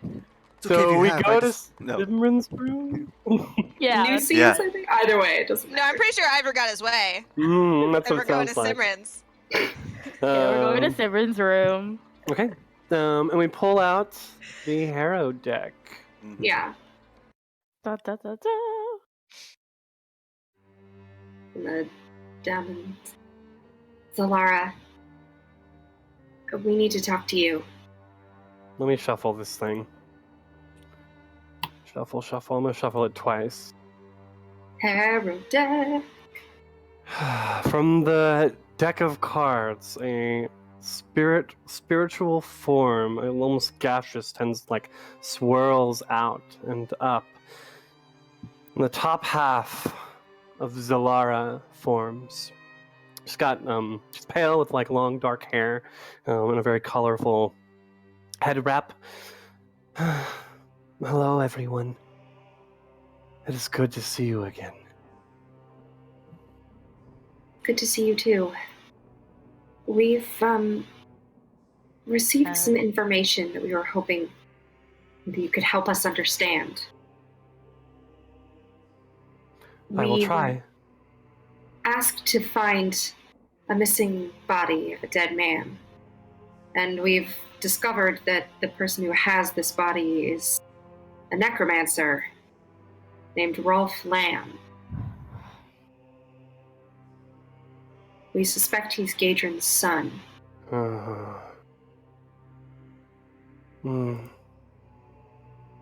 I did not know the man had fathered children. I wouldn't put it past him. He seemed to have a parental bent. you could call it that. I do not know much about the man's son, but the Harrow can reveal some to me. And this like red cloth appears in front of her. And she lays down a card. The Teamster. You can see this card. Thank you, Homero. Is this large hulking figure, and on top of him, perched on his back, is this small gnomish form in a purple robe and pointed hat, kind of whipping it. I do not think that Rolf suffered a better fate than any of the other lambs that Gadrin has taken in, despite the fact that this was his own flesh and blood. No, Gadrin must have put him to work, just like all of the others. But that was in the past. What is he up to now? She pulls out a second card. The Courtesan. It shows a bestial-looking, three-eyed figure hiding behind a feathered plain white mask and blue glove with jewels on its fingers. It's smiling gruesomely.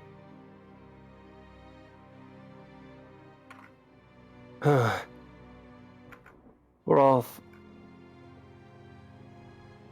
He has a partner in his deeds. Someone who is just as twisted as he is. A lover who hides her ugly intentions behind a beautiful facade.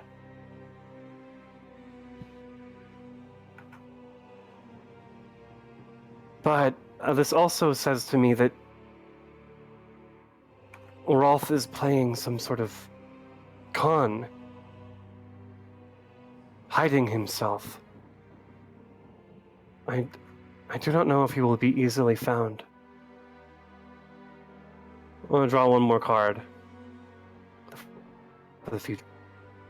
Ooh, the marriage. Make that nice and big. The card indicates a water elemental, feminine form, and a fire elemental, more masculine form. And in between them is some sort of armored, suited baby wearing a diver's helmet. And it looks like it's wearing like an oven mitt underneath it, so it's protected from both of them. Normally, this card would signify a prosperous union, one filled with love and intentions, but in this placement it says to me that everything is wrong. Rolf and his lover are birthing something that will do no good, and that will bring great harm to the city.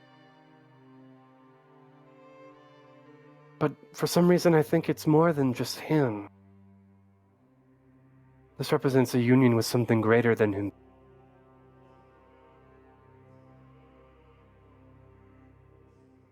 I'm afraid that's all I have. Thank you. Your warnings have always been good to us. I'm always here. I cannot sense everything, but know that I am with you.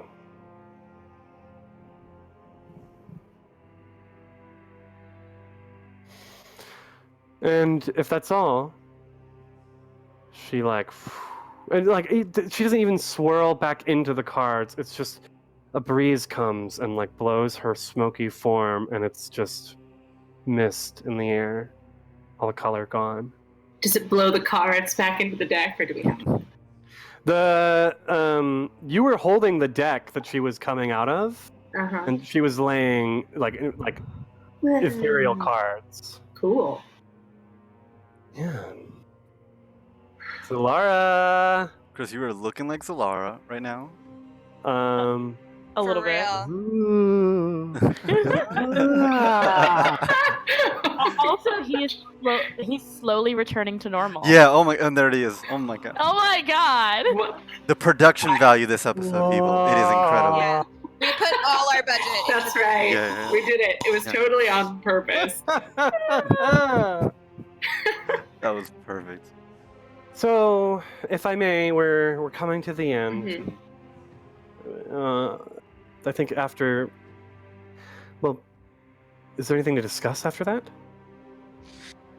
Ivor just takes one long look around Simran's bedroom and just. Someday.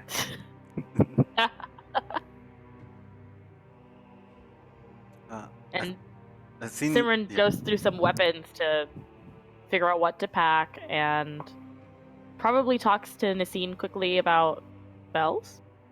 Mhm. And just, what she has prepared, etc. Things like that. Just background Talking stuff. tactics. Exactly. We're gonna be Yeah. facing two people. One who hides ugly intentions. I can't think of anyone that would hide more ugly intentions than another lamb who was outlawed or kicked out of the academy for his illegal necromantic experiments. I mean, that's huge. Yeah. Like, Well, nobody gets kicked out of the academy for doing bad magic. Nobody. plus, as you mentioned, you can order skin. The fact that this lamb wants to take it off of people alive just means he's a sadist. If he has undead creatures under his control, are there any materials? Do our weapons need any efficacy? We could stop by the Temple of Avidar, get some holy water. That Yeah.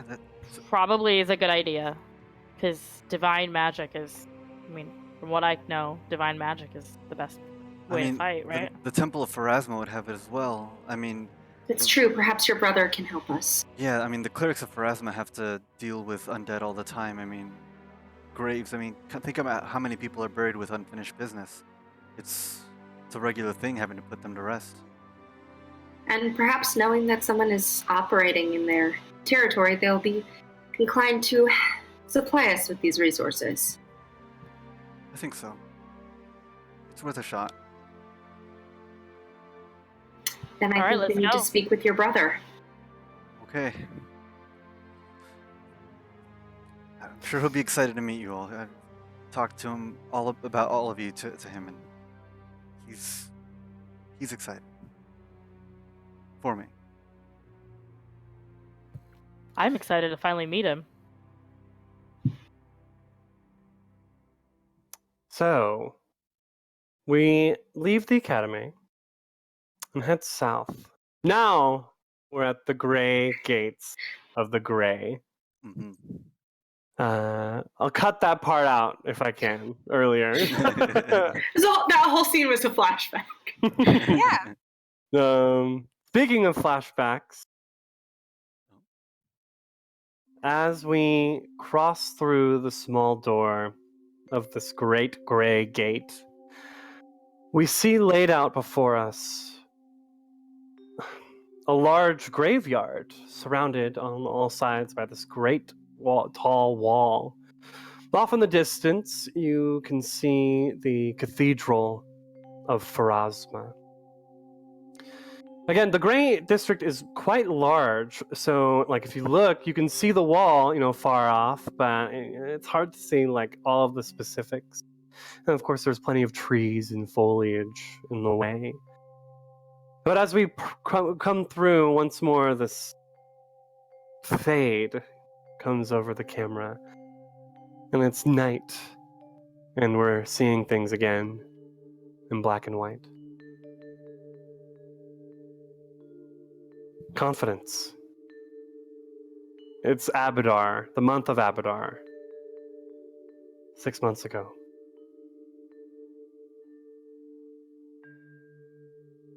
What are you doing? I think in this sort of slushy mud of the wintry graveyard, we see Confidence kind of crouching even lower than normal, sort of picking her way slowly and carefully between the headstones, clearly looking for something.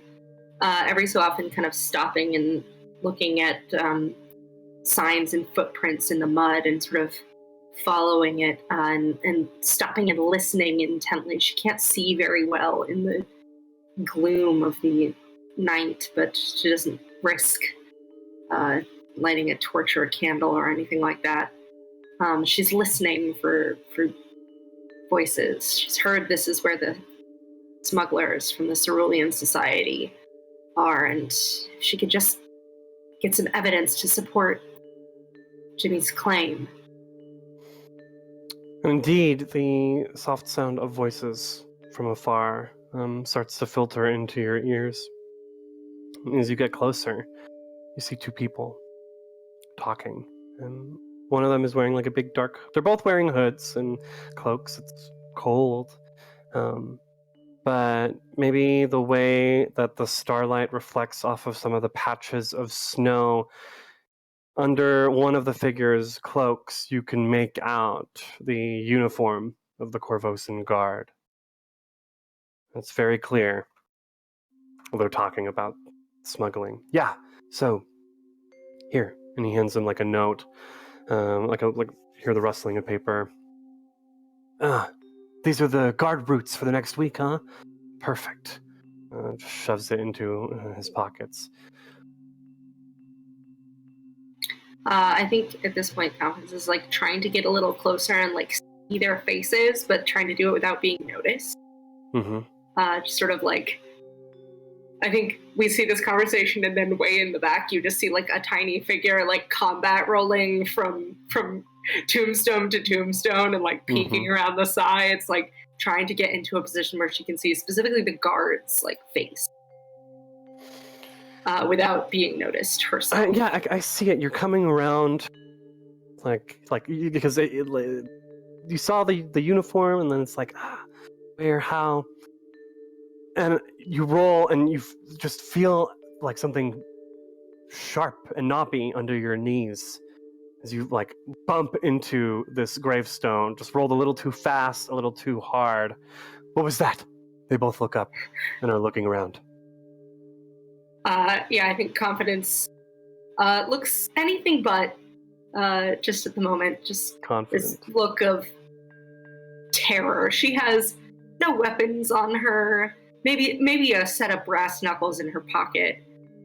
She kind of like freezes and grabs at her knee that slammed into the gravestone and whatever that thing was in the mud, and hoping that maybe it's like a dagger or something, kind of reaches around for it, and scrabbling in the mud and pulls it kind of out and peering at it with half attention and looking over her shoulder to see if she can hear if the two smugglers are getting closer. They're definitely getting closer and heading your way. But something, as you look up, you can feel your eyes pulled to the object in your hands, shaped like a key. What is it? It's a holy symbol.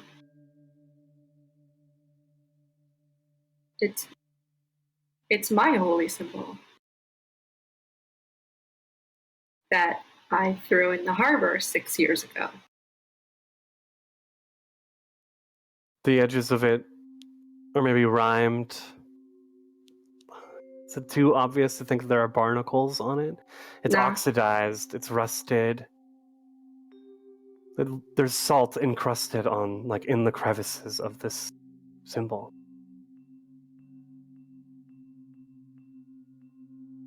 There! I see someone! Hey! And they start running over to you. I think Thomas is like scrambling to get to her, but slipping and sliding in the mud and just kind of like trying to sort of back away and sort of unconsciously. All of a sudden, they're both like on the other side of this tombstone that you're hiding, and they both loom over, and you see their faces perfectly. I think grizzled, bearded men. just taking a step back and unconsciously thrust the holy symbol forward and just say, "Stop!" And as this light emits from the symbol, they both just freeze and their eyes kind of glaze over for a moment. And I think in that flash of light, Confidence sees the face of the guard, locks it in her memory, and then, knowing that this isn't going to last for long, kind of clutches the symbol and starts backing away a couple of steps, pauses, and then just turns and runs. Runs. And then, like, a moment later, you can hear, like, shouts. What happened? I don't know. Did you see where she went? No. Damn it. She's gone. Fuck. Well, find her. And they just start. But Confidence is long gone. She's at the door, out of the gates.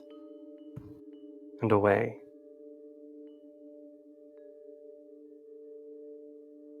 And that is where we'll end our session for tonight. Ah. Oof. A little glimpse Yeah. to when Connie first was called to service. Ooh. Oh, I thank you, viewers, for hanging out with us tonight. As always, we love seeing you in chat and interacting with you during our game. Unfortunately, we are not gaming next week. We are taking a break. This is going to happen once every 3 months. I do have to tell you that. Sometimes we won't be able to game, and I think once every 9 sessions is fine. People would think I was crazy for saying that. You realize, right? Like, people would be like, I'm sorry, you do the same thing every Tuesday night for years? Yeah, I know. And people are nice enough to watch it on the internet? I had a coworker who was like, I think appointment television is dead. And I'm like, I don't know, buddy. I'm just trying to play a game here. Yeah, so on that note, we don't have a game next week, but if you haven't, follow us at the top. You can get notifications every time one of our many games goes live. Follow us on Facebook, Twitter, Instagram, and join the Discord, where I'm constantly trying to get a conversation going about A Cage Sustained. Someone please talk to Chris about this show. Also, if you want to catch up on old episodes, we are putting them up on YouTube. So if you want to see where our young band of adventurers started out, always welcome to go back and check that out and let us know your thoughts and how things have been tied so neatly together by our wonderful DM. Yay! Thank you. Yeah, if anyone was wondering, who the heck is this ghost in a deck of cards? Yeah. True, yeah. You'll get an answer real fast. Very quickly.